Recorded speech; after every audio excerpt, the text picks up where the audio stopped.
The third stimulus check was passed 22 months ago, making it almost 2 years since the last round of relief payments were sent out. Yet, every single day, speculation about a fourth stimulus check continues to happen. As inflation started to run rampant back in 2022, setting highs we haven't seen in 40 years, the chances of a fourth stimulus check being approved were pretty much completely diminished, though.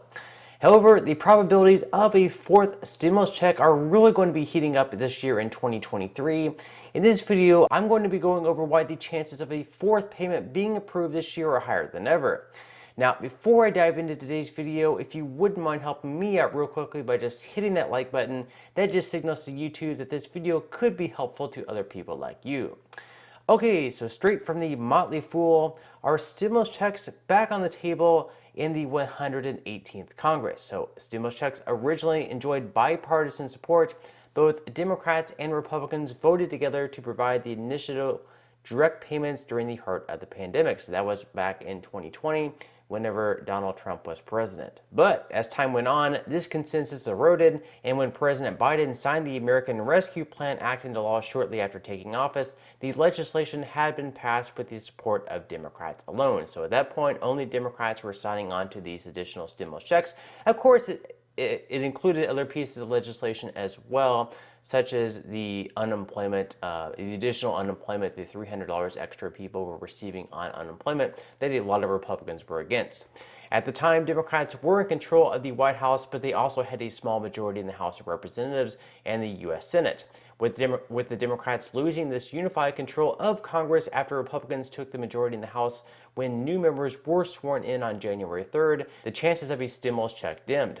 It is very unlikely that the Republican majority in the House of Representatives would provide the votes needed for a fourth stimulus check, or even allow a bill authorizing one to come up for a vote. So they're saying here that since the Republicans now control the House, it's unlikely they would have the votes in the House for a fourth check to be approved in 2023.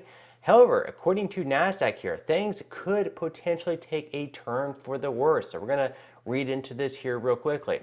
So far, high borrowing costs don't seem to be slowing consumers down too much to an extreme. So what do they mean by the high borrowing costs? Well, that's basically what the federal funds rate is. So since we've seen inflation skyrocket over 2022, the Federal Reserve has actually been raising rates to make it more costly for both consumers and businesses to borrow.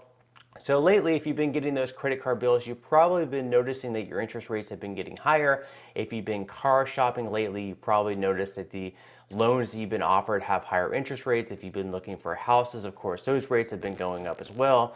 That's the Federal Reserve at work, making it more costly for us consumers to borrow money in hopes to lower the inflation rate. Now, so far, it has been working just a little bit. First off, we're going to look at this chart here at the federal funds rate. We can see now in 2023, well, they haven't yet raised the rates in 2023. The next meeting will be coming up on January 31st through February 1st. But their most recent hike did end up putting the federal funds rate anywhere between 4.25 to 4.5%. And as we look at this chart here, it's the highest it's been in quite some time. In fact, we would have to go all the way back to 2007, 2008 to find a time that was any higher than what it is now. And come January 31st to February 1st, it is expected that they are once again going to be raising those rates once again. So according to tradingeconomics.com, Fed policymakers continue to anticipate that ongoing increases in the federal funds rate would be appropriate and that a restrictive policy stance would need to be maintained until the incoming data provided confidence that inflation was on a sustained downward path to 2%, which was likely to take some time, minutes from the December meeting showed. Also, several participants noted that historical experience cautioned against prematurely loosening monetary policy given the persistent and unacceptably high level of inflation. At the same time, no participants anticipated that it would be appropriate to begin reducing the federal funds rate target in 2023.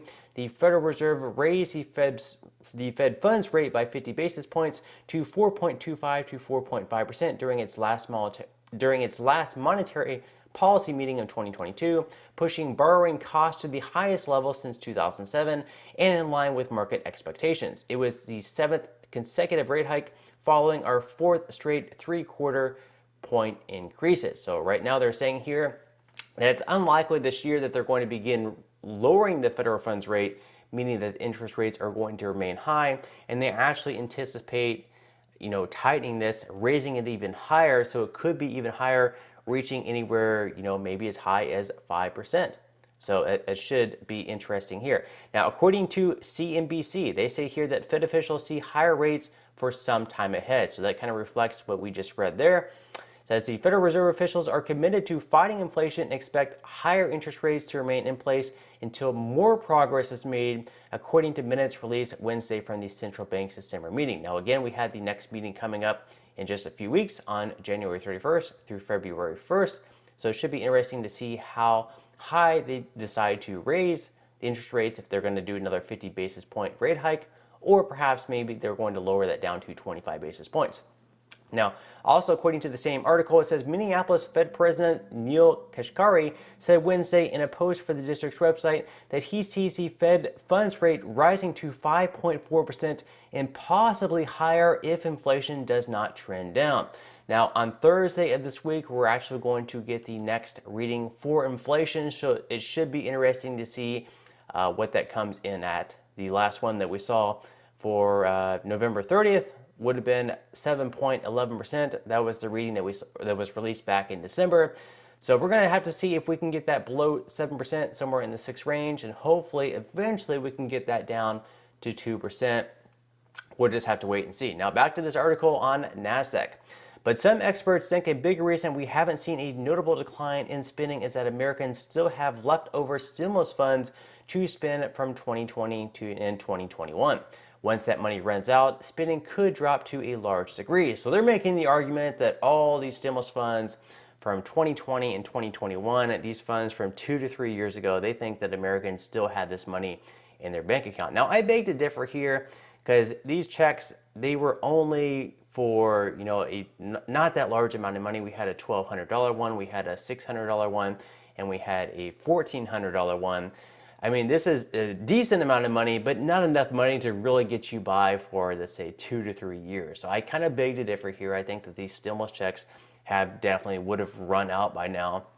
Of course, there was money on top of that. We had the Paycheck Protection Program, money going to businesses. We also had those unemployment checks, the $300 per week that people were receiving on top of their normal unemployment. So that money was also there. But they're making the kind of the funny argument that these funds are still around and people still have this extra money. But they say if that happens, it could be enough to cause a recession to hit in 2023. And at that point, the topic of stimulus aid might re-enter the mix. Lawmakers have previously relied on stimulus aid to bust the economy of a slump.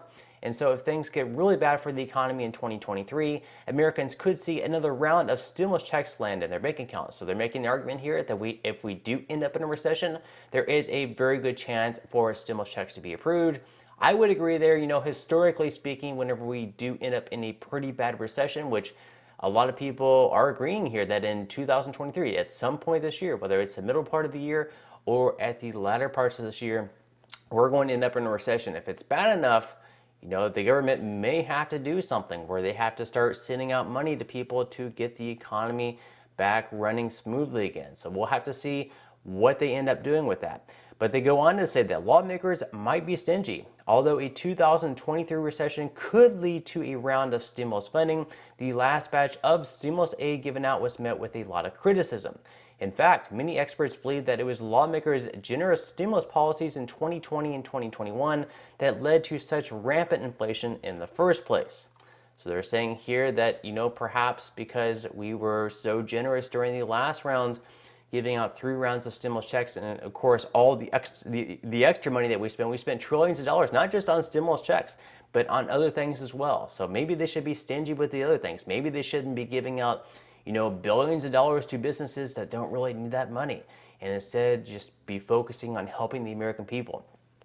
They say if a recession strikes in 2023, stimulus checks could be back on the table, but they may be a lot more limited in size and scope than in previous years.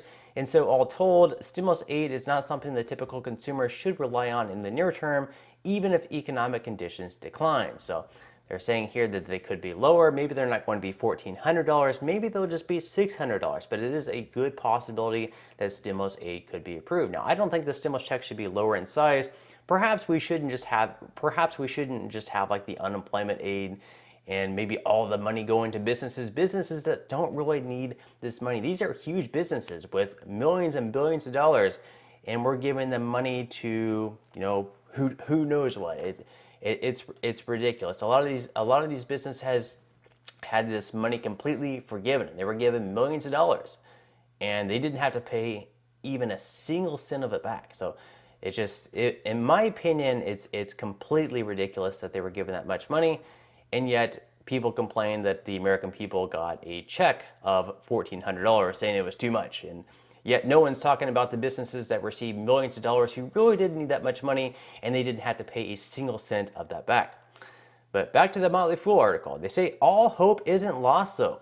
While another direct payment that's broadly available to most Americans is unlikely, there's still a chance that the federal government could step up and offer some new financial support. This most likely would come in the form of an expanded child tax credit for parents. The most recent COVID-19 legislation provided payments of up to $3,600 per child under age 6 to eligible parents, and payments up to $3,000 per child aged 6 to 17 for eligible families as well. Republicans were not on board with this specifically, although this child tax credit was a key Democratic priority. Some Republicans have indicated they believe the current child tax credit system should be modified, though, and that parents should receive more direct aid.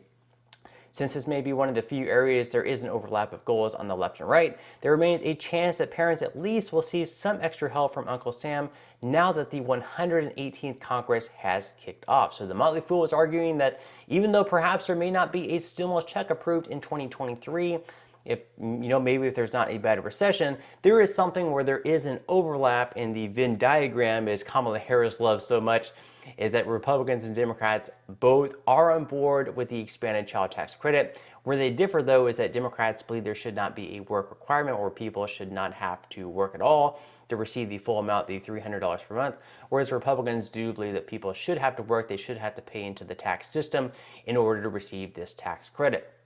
So we'll just have to wait and see what they think about that. Now, last year, back in December, whenever they were putting that omnibus bill together, the White House and Joe Biden actually signaled they would be on board with more of the Republicans' plan, where there would be some sort of work requirement. So that is some good news as far as, perhaps coming to some sort of an agreement in 2023. So from Politico, the White House has privately signaled to Democrats that it would support a compromise deal to revive the expanded child tax credit, even if it includes work requirements it once opposed. So there is a decent chance because of that there could potentially work out a deal.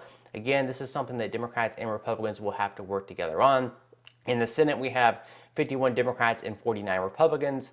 So if all Democrats were on board with that deal, if all 51 Democrats were on board with that, they would need just to have 9 Republicans. Now in the House, it would be a little bit more difficult because the Republicans have complete control with 221 seats, with 218 being the majority. So they would need to have a lot more Republicans on board, and they would have to agree for Kevin McCarthy even to put the bill on the floor for a vote in order to get it through, since he is now that new House Speaker. But let me know what you guys think in the comment section below. What do you personally think about the chances of a 4th stimulus check? Would you be on board with one? What do you think about these child tax credit payments? Would it help you out? Are you agreeable with them? I know a lot of you may have kids, you may not have kids. Let me know in the comment section below about that. But on that note, I'm going to go ahead and wrap up this video. If you enjoyed the content in today's video and you would like to see more like it, I would greatly appreciate if you would give this video a like once again. Subscribe to my channel if you have not already, and make sure to ring that notification bell. That way you will be the very first to be notified when I do release future videos. And until next time, I hope you have a wonderful day ahead, and I'll see you in the next video.